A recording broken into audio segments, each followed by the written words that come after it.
Hi hello ನಮಸ್ತೆ welcome back ಅನುಸವಿರು logs. I hope ಎಲ್ಲರೂ ಚೆನ್ನಾಗಿದ್ದೀರಾ. ಅನ್ನಂ ಪರಬ್ರಹ್ಮ ಸ್ವರೂಪಂ. ನಾನಿವತ್ತು ಒಂದು ಒಳ್ಳೆ ಮಾಲ್ಟನ್ನು ಮಾಡಿ ತೋರಿಸ್ತಾ ಇದ್ದೀನಿ. ಹೋಮ್ ಮೇಡ್ ಮಾಲ್ಟು ತುಂಬ ಟೇಸ್ಟಿಯಾಗಿರುತ್ತೆ, ಆರೋಗ್ಯಕರ ಮಾಲ್ಟು. ಹೊರಗಡೆ ಯಾವುದೇ ನಾವು ಬೋರ್ಮಿಟಾ, ಬೂಸ್ಟ್ ಏನಿದೆ, ಹಾರ್ಲಿಕ್ಸು, ಅದರ ಬದಲು ಮನೆಯಲ್ಲೇ ಈ ರೀತಿ ಮಾಡ್ಕೊಂಡು ಕುಡಿಯೋದು ಆರೋಗ್ಯಕ್ಕೆ ತುಂಬಾ ಒಳ್ಳೆಯದು. ನಾನು ಚಿಕ್ಕವಳಿದ್ದಾಗಿಂದ ನಾನು ಇದನ್ನೇ ಕೊಡ್ತಿರೋದು.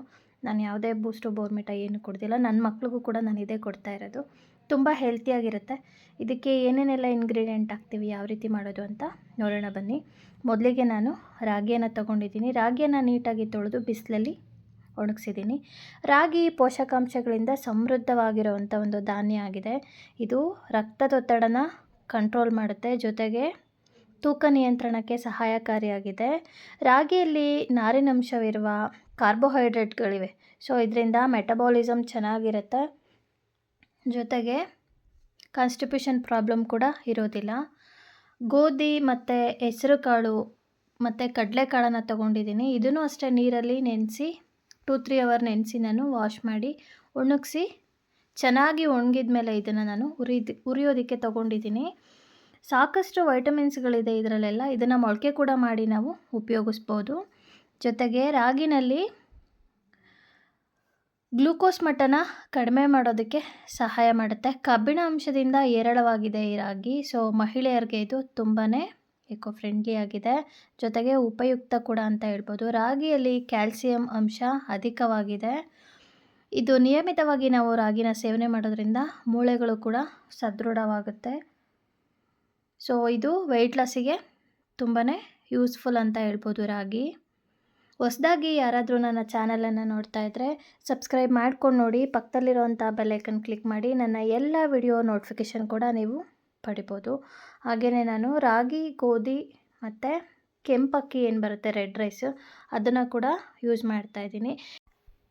ಈ ಎಲ್ಲ ಅಂಶಗಳಿರುವಂಥ ಈ ರಾಗಿ, ಗೋಧಿ, ಹೆಸರು ಕಾಳು ಏನು ಬರುತ್ತೆ, ಇದನ್ನು ನಾವು ಸಪ್ರೇಟ್ ನೀರಿನಲ್ಲಿ ತೊಳೆದು ಸಪ್ರೇಟಾಗಿ ಒಣಗಿಸಿ ಮೊಳಕೆ ಕಟ್ಟಿ ನಾವು ಚೆನ್ನಾಗಿ ಒಣಗಿಸಿ ಈ ರೀತಿ ಹುರ್ಕೋಬೋದು. ಅಥವಾ ಮೊಳಕೆ ಕಟ್ಟದೇ ಅದೇ ರೀತಿ ನಾವು ನೀರಲ್ಲಿ ತೊಳೆದಾಕಿ ಒಣಗಿದ ಮೇಲೆ ನಾವು ಇದನ್ನು ಚೆನ್ನಾಗಿ ಹುರ್ಕೋಬೇಕು. ಕಲರ್ ಚೇಂಜ್ ಆಗೋವರೆಗೂ ಸ್ವಲ್ಪ ಘಮ ಬರುತ್ತೆ ಅದು ಉರಿಯುವಾಗ. ಆ ಘಮ ಬರೋವರೆಗೂ ನಾವು ಲೋ ಫ್ಲೇಮಲ್ಲೇ ಇಟ್ಟು ಹುರ್ಕೋಬೇಕಾಗತ್ತೆ. ರಾಗಿನ ನಾನಿಲ್ಲಿ ಹುರ್ಕೋತಾ ಇದ್ದೀನಿ. ನೋಡಿ, ರಾಗಿ ಕೂಡ ಇನ್ನೇನು ಆಗ್ತಾಯಿದೆ. ಇದು ಸ್ವಲ್ಪ ಕಲರ್ ಚೇಂಜ್ ಆಗಬೇಕು ಮತ್ತು ವಾಸನೆ ಬರಬೇಕು ರಾಗಿದು, ಅಲ್ಲಿವರೆಗೂ ನಾವು ಫ್ರೈ ಮಾಡ್ಕೋಬೇಕಾಗತ್ತೆ. ಇವಾಗ ರಾಗಿ ಹುರಿದಿದ್ದಾಗಿದೆ. ಇದನ್ನು ಸಪ್ರೇಟ್ ಬೇರೆ ಪಾತ್ರೆಗೆ ಸೇರಿಸ್ಕೊತಾ ಇದ್ದೀನಿ. ಇನ್ನೊಂದು ಪಾತ್ರೆಗೆ ನಾನಿಲ್ಲಿ ದೊಡ್ಡ ಗ್ಲಾಸಲ್ಲಿ 1 ಗ್ಲಾಸಷ್ಟು ರಾಗಿಯನ್ನು ತೊಗೊಂಡಿದ್ದೀನಿ. ಹಾಗೆ ನಾನಿಲ್ಲಿ ಹೆಸರು ಕಾಳು ಮತ್ತು ಕಡಲೆಕಾಳು ಎರಡನ್ನೂ ಮಿಕ್ಸ್ ಮಾಡಿಕೊಂಡು ಅರ್ಧ ಕಪ್ಪಷ್ಟು ತೊಗೊಂಡಿದ್ದೀನಿ. ಇದನ್ನು ಅಷ್ಟೇ ಬಿಸಿಲಲ್ಲಿ ಚೆನ್ನಾಗಿ ಒಣಗಿಸಿ ಹುರ್ಕೋತಾ ಇದ್ದೀನಿ. ಇದು ಅಷ್ಟೇ ಕಲರ್ ಚೇಂಜ್ ಆಗಬೇಕು ಮತ್ತು ಘಮ ಬರಬೇಕು, ಅಲ್ಲಿವರೆಗೂ ಚೆನ್ನಾಗಿ ಹುರ್ಕೊಳ್ಳೋಣ. ಹೆಸರು ಕಾಳಲ್ಲಿ ಮತ್ತು ಕಡಲೆಕಾಳಲ್ಲಿ ಸಾಕಷ್ಟು ಪ್ರೋಟೀನ್ಸ್ ಇರುತ್ತೆ, ವಿಟಮಿನ್ಸ್ ಇರುತ್ತೆ. ಆರೋಗ್ಯಕ್ಕೆ ತುಂಬಾ ಒಳ್ಳೆಯದು. ಕಣ್ಣಿನ ಆರೋಗ್ಯಕ್ಕೆ ಮತ್ತು ಸ್ಕಿನ್ಗೆ ಹೆಸರು ಕಾಳು ತುಂಬಾ ಒಳ್ಳೆಯದು. ನಮ್ಮ ಬಾಡಿನ ತಂಪಾಗಿಡುತ್ತೆ ರಾಗಿ, ಹೆಸರು ಕಾಳು. ಸೊ ಇದು ಕೂಡ ಹುರ್ಕೊಂಡಾಗಿದೆ. ಇದನ್ನು ಕೂಡ ರಾಗಿ ಹಾಕ್ಕೊಂಡಿರೋಂಥ ಪಾತ್ರೆಗೆ ನಾನು ಸೇರಿಸ್ಕೊತಾ ಇದ್ದೀನಿ. ಹಾಗೆಯೇ ನಾನಿವಾಗ ನೋಡಿ, ಸಿರಿಧಾನ್ಯಗಳು ಏನು ಬರುತ್ತೆ, ಮಿಲೆಟ್ಸು, ಇದನ್ನು ಎಲ್ಲದನ್ನು ಒಂದೊಂದು ಗ್ಲಾಸಷ್ಟು ತೊಗೊಂಡಿದ್ದೀನಿ.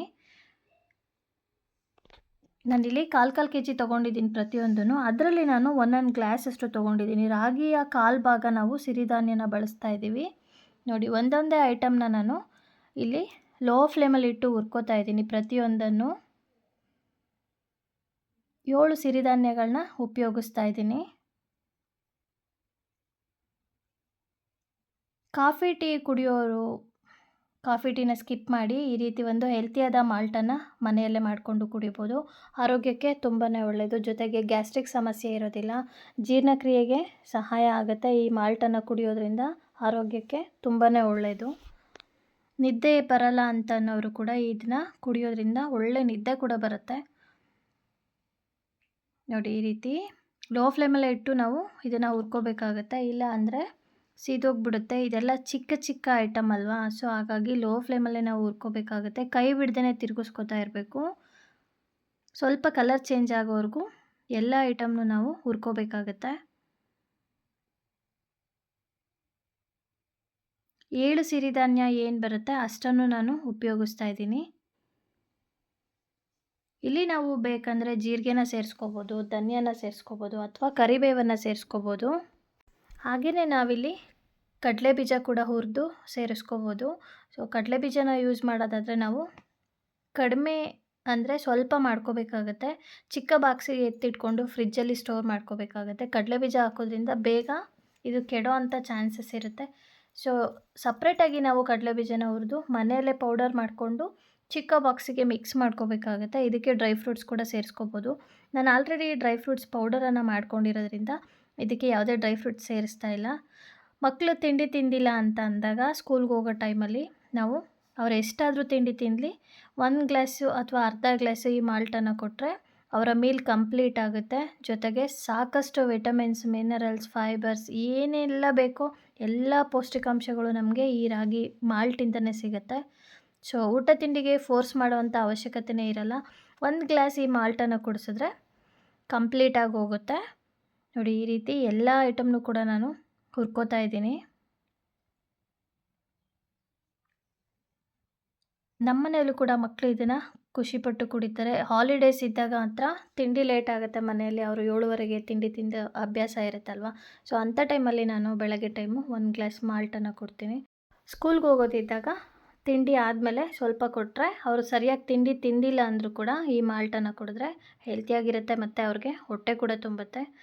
ಮಧ್ಯಾಹ್ನ ಲಂಚ್ವರೆಗೂ ಆರಾಮಾಗಿರ್ಬೋದು ಅವರು ಸ್ಕೂಲಲ್ಲಿ. ನೋಡಿ ಇವಾಗ ಇದು ಅಷ್ಟೇ ಲೋ ಫ್ಲೇಮಲ್ಲೇ ಹುರ್ಕೋತಾ ಇದ್ದೀನಿ. ಸಂಜೆ ನಾನು ಬೋರ್ಮಿಟನ್ನು ಕೊಡ್ತೀನಿ, ಅಂದರೆ ಹೋಮ್ ಮೇಡ್ ಬೋರ್ಮಿಟನ್ನು ಮಾಡಿದ್ದೀನಿ. ಡ್ರೈ ಫ್ರೂಟ್ಸನ್ನು ಹಾಕಿ ಕೊಕೋ ಪೌಡರ್ನ ಯೂಸ್ ಮಾಡಿ. ಯಾರಾದರೂ ವೀಡಿಯೋ ನೋಡಿಲ್ಲ ಅಂದರೆ ನೋಡ್ಕೊಂಡು ಬನ್ನಿ. ಅದನ್ನು ಹಾಲ್ಗೆ ಹಾಕಿ ಕೊಡ್ತೀನಿ. ಇಲ್ಲಿ ನಾನು 1/4 ಕಪ್ಪಷ್ಟು ಮೆಂತ್ಯನ ತೊಗೊಂಡಿದ್ದೀನಿ. 1 ಕಪ್ ಸಿರಿಧಾನ್ಯಕ್ಕೆ 1/4 ಕಪ್ಪಷ್ಟು ಮೆಂತ್ಯನ ಹಾಕ್ತಾಯಿದ್ದೀನಿ. ಇವಾಗ ನಾನು ಕೆಂಪಕ್ಕಿ ಏನು ಬರುತ್ತೆ ರೆಡ್ ರೈಸು ಅದನ್ನು ಕೂಡ ನಾನು ಹುರಿದ್ಬಿಟ್ಟು ಹಾಕಿದ್ದೀನಿ. ಸೊ ಇದು ನನಗೆ ವಿಡಿಯೋ ಮಿಸ್ ಆಗಿದೆ. ಸೊ ಹಾಗಾಗಿ ನಾನು ಅಕ್ಕಿ ಮಾತ್ರ ತೋರಿಸ್ತಾ ಇದ್ದೀನಿ. ಕೆಂಪಕ್ಕಿ ಜೊತೆಗೆ ಗೋಧಿ ಇದು ಅಷ್ಟೇ ಕಲರ್ ಚೇಂಜ್ ಆಗೋವರೆಗೂ ತುಂಬ ಚೆನ್ನಾಗಿ ಫ್ರೈ ಮಾಡ್ಕೋಬೇಕಾಗತ್ತೆ. ಫೋಟೋ ಕ್ಲಿಪ್ಪಿಂಗ್ ಇರೋದ್ರಿಂದ ಅದಷ್ಟನ್ನೇ ನಾನು ತೋರಿಸ್ತಾ ಇದ್ದೀನಿ. ಗೋಧಿಯಲ್ಲಿ ಸಾಕಷ್ಟು ವೈಟಮಿನ್ಸ್ ಇರುತ್ತೆ. ರಕ್ತನ ಶುದ್ಧಿ ಮಾಡಲಿಕ್ಕೆ ಗೋಧಿ ನಮಗೆ ಸಹಾಯ ಮಾಡುತ್ತೆ ಮತ್ತು ವೆಯ್ಟ್ ಲಾಸ್ಗೆ ಕೂಡ ತುಂಬಾ ಒಳ್ಳೆಯದು. ಗೋಧಿಯಲ್ಲಿ ವಿಟಮಿನ್ ಇ ಮತ್ತು ಸೆಲಿನಿಯಾ ಮತ್ತು ಫೈಬರ್ ಇರೋದ್ರಿಂದ ಇದು ಕ್ಯಾನ್ಸರ್ನ ತಡೆಗಟ್ಟೋಕ್ಕೆ ಸಹಾಯ ಮಾಡುತ್ತೆ. ಸೊ ಥೈರಾಯ್ಡ್ ಪೇಷಂಟ್ಸ್ ಏನಿದ್ದಾರೆ ಅಂಥವ್ರಿಗೂ ಕೂಡ ಗೋಧಿ ತುಂಬಾ ಒಳ್ಳೆಯದು. ಇದೊಂದು ಉತ್ತಮ ಆಹಾರ ಥೈರಾಯ್ಡ್ ಇರೋರಿಗೆ ಅಂತಲೇ ಹೇಳ್ಬೋದು. ಗೋಧಿಯನ್ನು ಥೈರಾಯ್ಡ್ ಇರೋರು ಆರಾಮಾಗಿ ಯೂಸ್ ಮಾಡ್ಬೋದು. ಥೈರಾಯ್ಡ್ ಪೇಷಂಟ್ಸ್ ಏನಿರ್ತಾರೆ ಡಯಟ್ ಕಾನ್ಷಿಯಸ್ ಮಾಡ್ತಾ ಇರ್ತಾರೆ ಅವರಿಗೆ ಡಯಟ್ ಕಾನ್ಷಿಯಸ್ ಇರುತ್ತೆ ಅಂಥವರಿಗೆ ಗೋಧಿ ತುಂಬಾ ಸಹಾಯಕಾರಿ. ಇದನ್ನು ಕೂಲಿಂಗ್ ಮಿಷನಲ್ಲಿ ನಾನು ಮಿಷನ್ ಮಾಡಿಸ್ಕೊಂಡಿದ್ದೀನಿ. ಬನ್ನಿ ಯಾವ ರೀತಿ ಮಾಡೋದು ಅಂತ ನೋಡೋಣ. ಮೊದಲಿಗೆ ನಾನು 2 ಸ್ಪೂನಷ್ಟು ಈ ಪೌಡರನ್ನು ಸೇರಿಸ್ಕೊಂಡಿದ್ದೀನಿ. ಹಾಗೆ ಸ್ವಲ್ಪ ಬೆಲ್ಲನ ಹಾಕಿ ನೀರನ್ನು ಹಾಕಿ ಗಂಟಿಲ್ಲದೆ ಕಲಿಸ್ಕೊತಾ ಇದ್ದೀನಿ. ಇದಕ್ಕೆ ನಾವು ಏಲಕ್ಕಿ ಪೌಡರ್ನ ಸೇರಿಸ್ಕೋಬೋದು. ನಾವು ಪ್ರತಿದಿನ ಯೂಸ್ ಮಾಡಲಿಕ್ಕೆ ಒಂದು ಚಿಕ್ಕ ಬಾಕ್ಸಿಗೆ ಏನು ಇದನ್ನು ಸ್ಟೋರ್ ಮಾಡ್ಕೋತೀವಿ ಅದರಲ್ಲಿ ನಾವು ಏಲಕ್ಕಿ ಪೌಡರ್ನ ಮಿಕ್ಸ್ ಮಾಡಿ ಇಟ್ಕೋಬೋದು. ಬೇಕು ಅಂದರೆ ಡ್ರೈ ಫ್ರೂಟ್ಸ್ ಪೌಡರ್ನ ಕೂಡ ಇದಕ್ಕೆ ಆ್ಯಡ್ ಮಾಡ್ಕೋಬೋದು. ಕಲ್ಸಕ್ಕರೆ ಕೂಡ ಹಾಕ್ಕೋಬೋದು. ನಾನಿಲ್ಲಿ ಬೆಲ್ಲನ ಯೂಸ್ ಮಾಡ್ತಾಯಿದ್ದೀನಿ. ಸ್ವಲ್ಪನೂ ಗಂಟಿಲ್ಲದೆ ಈ ರೀತಿ ಕಲಿಸ್ಕೋಬೇಕಾಗತ್ತೆ. ಇದು 4ರಿಂದ 5 ಜನಕ್ಕೆ ಆಗುತ್ತೆ. ನಾನಿಲ್ಲಿ ಒಂದು ಅರ್ಧ ಗ್ಲಾಸಷ್ಟು ಹಾಲನ್ನು ಸೇರಿಸಿದ್ದೀನಿ. ಇದು ಚೆನ್ನಾಗಿ ಕುದಿಬೇಕು. ಸೊ ಆವಾಗ ಮಾಲ್ಟ್ ರೆಡಿ ಆಗುತ್ತೆ. ತುಂಬಾ ಈಸಿಯಾಗಿ ಮಾಡ್ಕೋಬೋದು. ನಾವು ಶುಗರ್ ಪೇಷಂಟ್ಸ್ ಅಂತ ಅನ್ನೋರು ಇದೇ ರಾಗಿ ಏನಿದೆ ಇಟ್ಟು ಮಾಲ್ಟ್ ಪೌಡರು ಆ ಮಾಲ್ಟ್ ಪೌಡರ್ಗೆ 1 ಗ್ಲಾಸಷ್ಟು ನೀರನ್ನು ಹಾಕಿ ಚಿಟಿಕೆಯಷ್ಟು ಉಪ್ಪನ್ನು ಹಾಕಿ ಕುದಿಸಿ ಕುಡಿಬೋದು. ಉಪ್ಪು ಹಾಕಿದ್ರೂ ಕೂಡ ಟೇಸ್ಟ್ ತುಂಬಾ ಚೆನ್ನಾಗಿರುತ್ತೆ. ನೋಡಿ ಎಷ್ಟು ಹೆಲ್ತಿಯಾದಂಥ ರಾಗಿ ಮಾಲ್ಟ್. ನೀವು ಕೂಡ ಕಾಫಿ ಟೀ ಎಲ್ಲ ಬಿಟ್ಟು ಹೆಲ್ತಿಯಾದ ಮಾಲ್ಟನ್ನು ಮಾಡ್ಕೊಳ್ಳಿ. ತುಂಬ ಟೇಸ್ಟಿಯಾಗಿರುತ್ತೆ, ಎಲ್ರಿಗೂ ಇಷ್ಟ ಆಗುತ್ತೆ. ಮಕ್ಕಳಿಗಂತೂ ಮಿಸ್ ಮಾಡದೆ ಕೊಡಿ. ನನ್ನ ಈ ವಿಡಿಯೋ ಇಷ್ಟ ಆದಲ್ಲಿ ಫ್ಯಾಮಿಲಿ ಫ್ರೆಂಡ್ಸ್ ರಿಲೇಟಿವ್ಗೆ ಶೇರ್ ಮಾಡಿ. ಹೇಗಿತ್ತು ಅಂತ ಮರಿದೆ ಕಮೆಂಟಲ್ಲಿ ತಿಳಿಸಿ. ನೀವು ಯಾರೆಲ್ಲ ಮಾಲ್ಟನ್ನು ಯೂಸ್ ಮಾಡ್ತೀರಾ ಮನೇಲಿ ನನ್ನ ಜೊತೆ ಶೇರ್ ಮಾಡ್ಕೊಳ್ಳಿ. Thank you for watching. ಮುಂದಿನ ವಿಡಿಯೋಂದಿಗೆ ಭೇಟಿಯಾಗೋಣ. ಟೇಕ್ ಕೇರ್, ಬಾಯ್.